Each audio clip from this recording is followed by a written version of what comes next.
Hello, this is Possibility Wave, and we are here in part 4, segment number 2. There are 5 segments. This is segment number 2. The series is entitled Signal Encoding Theory in Biofeedback. I'm your presenter, Garnet Dupuis, co-founder and creative designer of Possibility Wave. I think by now, if you're following through on this series, you know that. To connect with us, a reminder, possibilitywave.com.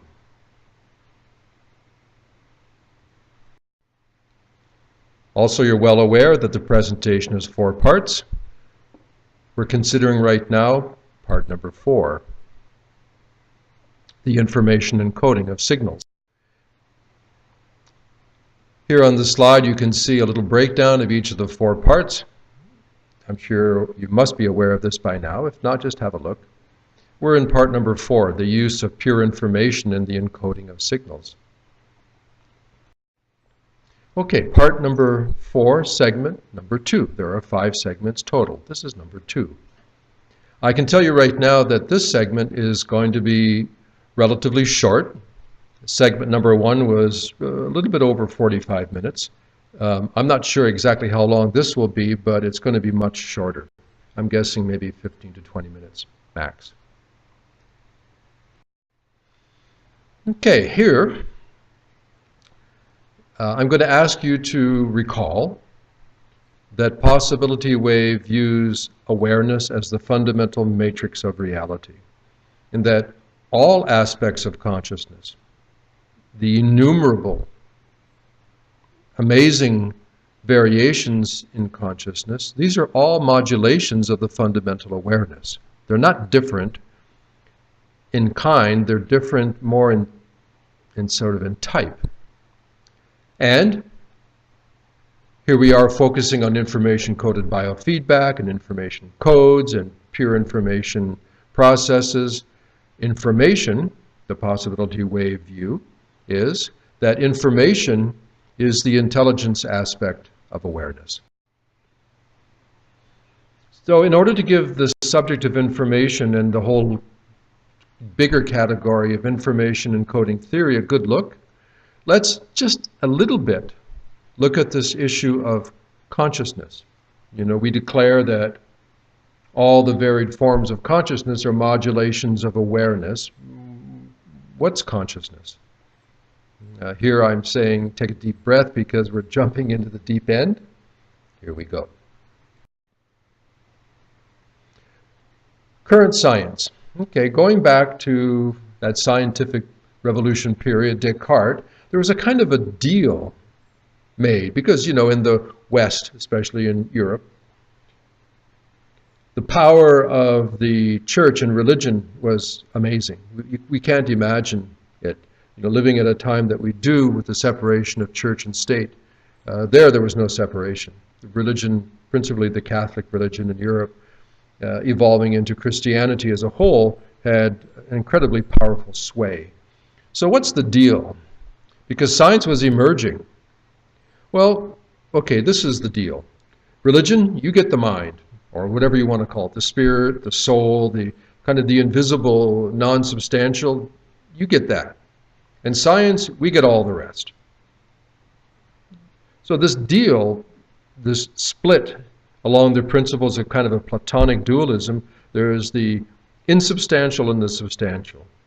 And religion, you get that, and science, we get everything else, meaning all the visible world and all its behaviors. You know, it's this kind of deal that has the principle that creates whole, you know, concepts of how do you make a mind-body connection. You know, you're looking for a connection because you think they're separate. Well, in the past 100 years, science comes along and says, you know, we're going to amend this contract. And it was a unilateral decision on the side of science. They said, you know, this whole thing, this mind or consciousness or spirit or soul or whatever, it doesn't even really exist. It's kind of an epiphenomena at best. You know, it's a brain, like brain foam. It doesn't have any real existence, so just forget about it, because consciousness, it's basically a delusion. I know, I mean, it's kind of a slap in the face, but that's the position. With this position in our current science, there's kind of a conundrum, kind of a confusing or difficult problem to solve here. It has two basic facets, this problem, this conundrum. One is, how does lifeless matter, because they think that matter is primary and that it lacks consciousness, it lacks even the process, even what we call life is kind of an emergent, random mutation of things. But how does lifeless matter result in a living organism and life itself? There's no postulation as to how that can actually occur, what kind of leap takes place. There's a lot of, this step leads to this step, to this step, this step. It's a conundrum. And the other one, which is kind of like humorous at a satisfying level, is how can they say consciousness is not real when they use consciousness to create that idea? These are some of the very stubborn problems that the materialists dance around but remain completely unresolved, and they satisfy only themselves in their blind arguments, is what I can see. A reminder here. Scientific materialism is an aspect of science, and they have this position that consciousness is a deluded principle. It's a secondary product at best from nerve cells. So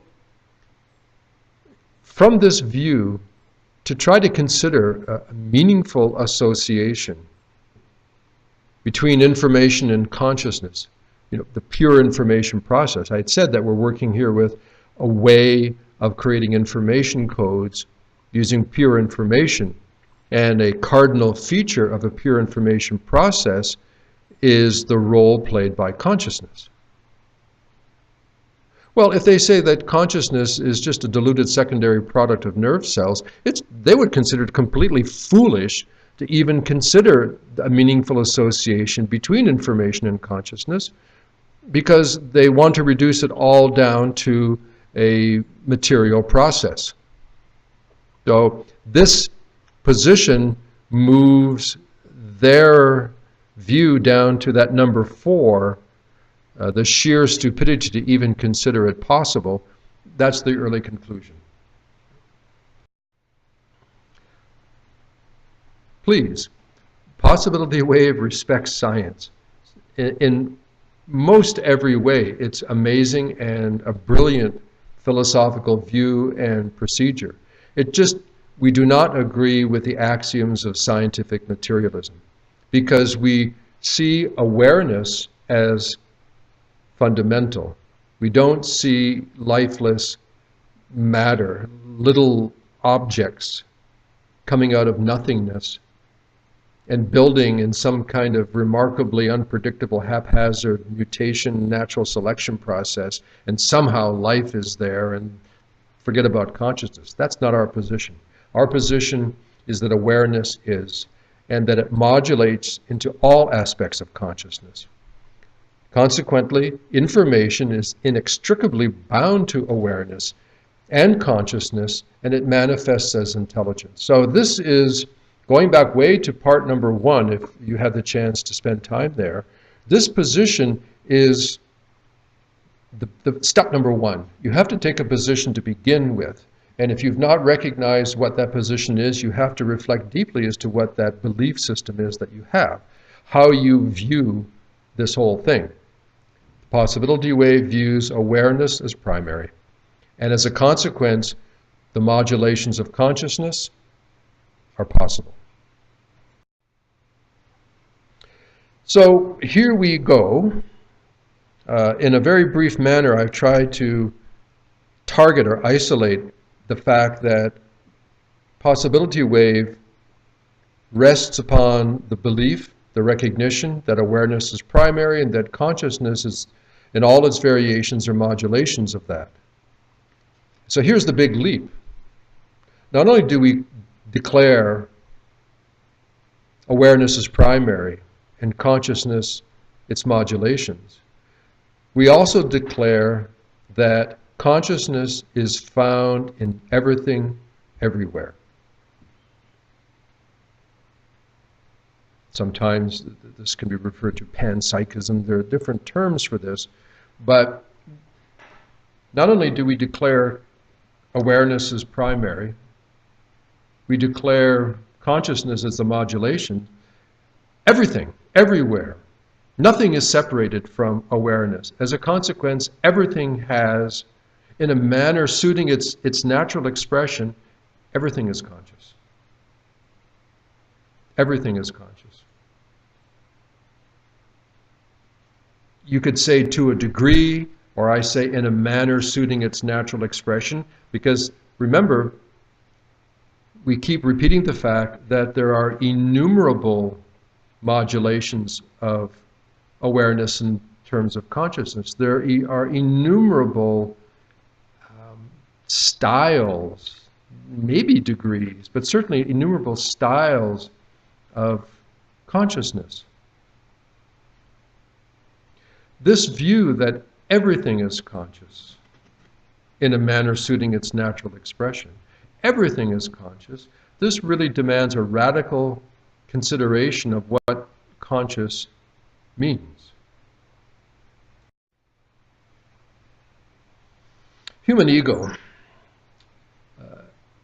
accepting, as I'm proposing here, accepting that everything everywhere is alive and conscious in a manner suiting itself, it becomes a lot easier if you don't try to measure it all against the human being. You know, for example, you know, one of the essays that you may have seen that we've published about getting stuck in the middle. We say big and small don't matter at all. I mean, after all, you know, what is big and what is small? Is an ant small? Well, yes. Is an elephant big? Well, yes. Well, big or small in comparison to what? In comparison to me, to the human being, the size of my body. To an ant is not small. To an elephant is not big. To a galaxy is not big. It's just, that's the size of a galaxy. To a quark is not small. That's just the size of a quark. So we have to be very careful here to not use the human being, whether the size of the body or the type of consciousness that is unique to the human being, as the metric for all of life. Everything follows its own unique expression in life. The modulations of awareness and consciousness have endless variations, endless variations. Our recommendation is to respect life. Just respect. You know, I have the good fortune of having living with a lot of different animals, a bunch of primates. As a matter of fact, Jada, my little monkey, is sitting next to me here, chewing on some paper. He's a little Geoffroy marmoset, and you may hear us tweeting once in a while like a bird. Living with animals and living in nature. I live up here in the mountain rainforest in northern Thailand, and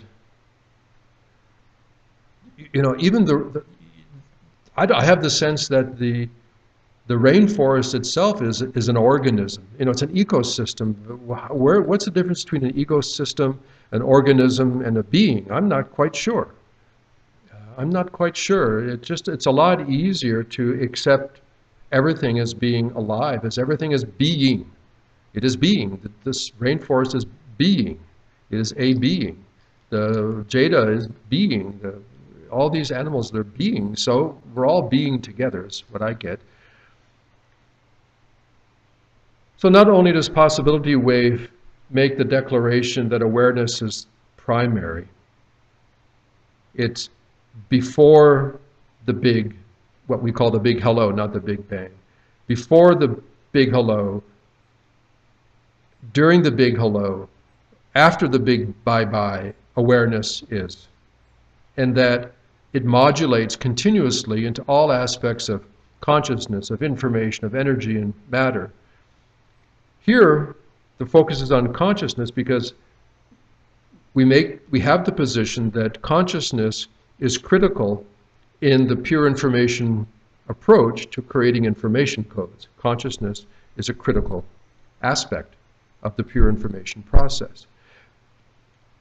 If we believe that consciousness is like the foam on the beer of the brain, we hit the wall real fast. But we don't. We take the position that there are endless variations in the modulations of awareness that we call consciousness, and that everything, in a manner suiting its natural expression, everything is conscious. The view that everything everywhere is conscious requires more explanation. Okay. Basically, a sentient being has varying degrees of self-conscious capacity, self-aware. You know, they exist and they know that they exist. They're self-aware. How this plays out in what we call information, energy, matter, and space, where awareness is what it is, in all likelihood, the degrees of conscious self-awareness are going to be very dramatic. You know, I don't know what it's like for a tree to be a tree, but I'm sure a tree is having the experience of being a tree. How self-conscious a tree is, I'll just say, I don't know.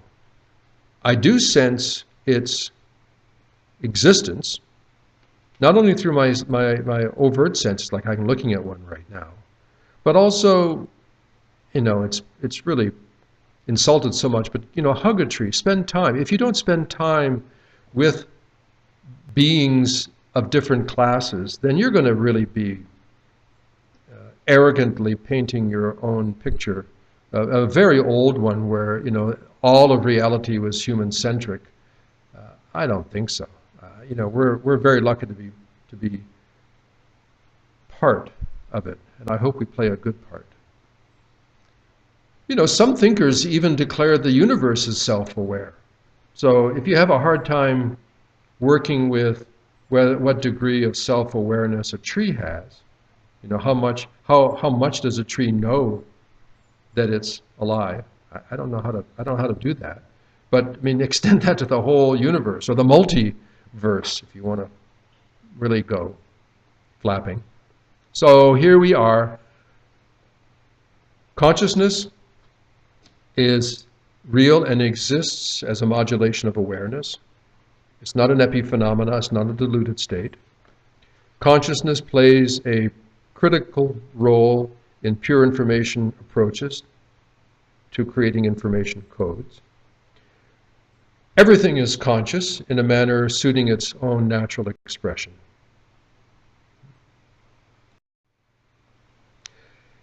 If everything everywhere is to a degree conscious, and I'll accept that as being true, that is an axiom that I will own proudly, then the idea of sharing information is made a lot more simple and obvious, because if everything is in its own way conscious, it has its modulation of awareness,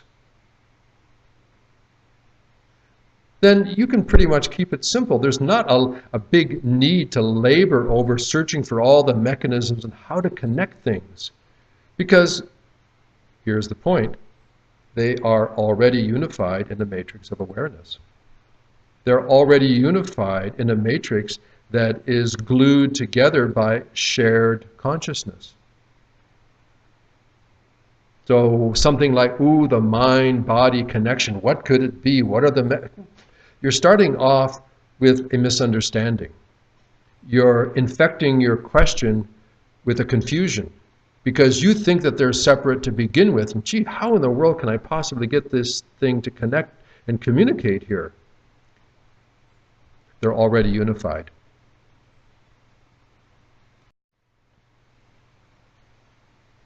Okay, this is going a little longer than I thought. It's around, we're getting close to 20 minutes. I'll try to wrap it up in the next 10. Try to keep it to a half an hour. If we recognize the role of consciousness in pure information coding processes, And I propose strongly that we do. I certainly do. Possibility Wave does. We've got to consider the role of intention. This brings us all the way back to what I introduced as the faith field. This was in part 2. If you didn't spend time with part 2, you may want to go back there. That's the one called compassionate communication. It's an amazing topic. I consider it one of the most precious topics or realizations of all. Let's look at the faith field again in more detail. Okay, now, if you happen to have seen part 2, you'll recognize a little bit of a different tweak on how I express this. I decided to express it like this because it allows for a really nice acronym. It's a way of relating to it, plus it has a nice meaning as an acronym. I call it the basic construct. How do you create a faith field? You may remember what a faith field is. A faith field is something that you create in your field of consciousness that acts as an amplifier of the activities. So the faith field is an amplifier. Go back to part 2 if you want to have an elaboration on how I developed that. The basic construct for a faith field: belief plus attention plus stimulus. Now here stimulus means like is the why, what we would call motivation. What's your motivation? Here I use the word stimulus. What's provoking this? It's the why. So B for belief, A for attention. Attention is where you bring your consciousness into a focus. S, stimulus. What's the motivation? What's the why? I, there's your intention. That's what you want. That's the what. The stimulus is the why. The intention is the what. And then the last thing, C, that's your conviction. That's the thing that allows you to stick with it as the process develops, sometimes evenly, sometimes unevenly. Right? Some things happen and some things don't. Some things will and some things won't. Sometimes fast, sometimes slow. Call it luck, call it flow. Some things die while others grow. That's a little poem I've written some time ago, like reflecting on all of this. The faith field. If you recognize that consciousness is a critical component of, well, living, but in this case, the critical component of using the pure information approach to creating information codes, and you have to better understand, well, how does consciousness involve itself? One of the ways, not the only way, but one of the ways it does is through the faith field. And the faith field is something that you have to construct. It starts off with your belief. This is the axiom issue. This is the first door that has to open or remain closed, or the door to what room? What do you believe? And are you able, using that perspective, that belief, to bring your consciousness into an attention state where you're able to rest without effort in this view? And once you've gathered the reality of your belief system,